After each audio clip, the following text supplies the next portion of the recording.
আমার হাতে একটা গিয়ার ট্রেন এবং আমরা শিশুদের নানা রকম খেলনা দিয়ে থাকি এবং আমরা অনেকেই চেষ্টা করি খুব সহজেই ওদের থট প্রসেসে কাজটা শুরু করার জন্য, বা ওরা যে চিন্তা করতে শিখবে, ওরা খেলতে খেলতে একদম মজা করতে করতে বিভিন্ন জিনিসের সাথে পরিচিত হবে।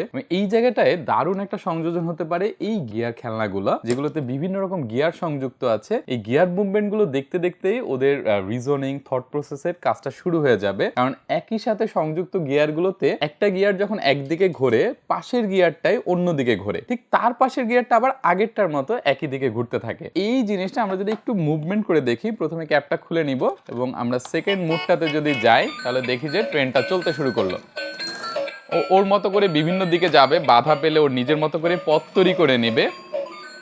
তো আমরা এই গিয়ার ট্রেনটা শিশুকে উপহার দিতে পারি। একই সাথে গিয়ার ট্রেনের মতো আরো একটা খেলনা আছে, আমরা এটাও একটু চালু করে দেখি। এটা একটা পুলিশ কার। প্রথমে আমরা ওকে মুভমেন্ট ছাড়াই অন করলাম, পরের মুডটাতে যদি যাই একইভাবে আমরা ক্যাপটা পুল অফ করে নিব এবং আমরা সেকেন্ড মুডে যদি যাই, আমরা দেখতে পাচ্ছি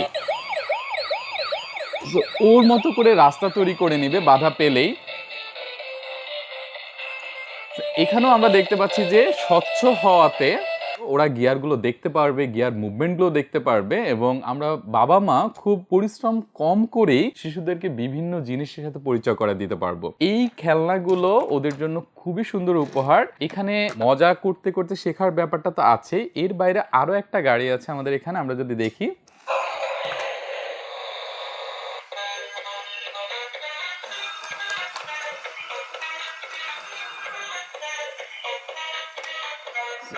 এখানেও আমরা যদি ক্যাপটা খুলে দিই, তারপরে ওর মুভমেন্টটা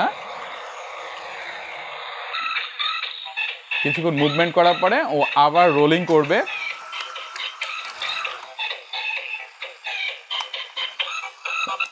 আমরা বাবা মারা চাই যে শিশুদের জন্য এমন কোনো খেলনা যেটা ও নিজে নিজেই এঙ্গেজ হতে পারবে এবং বাবা মাকে খুব বেশি এফোর্ট দিতে হবে না। এরকম খেলনা যদি আমরা চাই, সেক্ষেত্রে খুব দুর্দান্ত পছন্দ হবে এই গিয়ার ট্রেন বা এই পুলিশ কার, এই স্পিডি কারগুলা। এবং এই খেলনাগুলো যদি আমরা অর্ডার করতে চাই, আমরা অবশ্যই নক করব টোটো টয়েজের ওয়েবসাইটে অথবা মেসেজ দেব টোটো টয়েজের পেজে।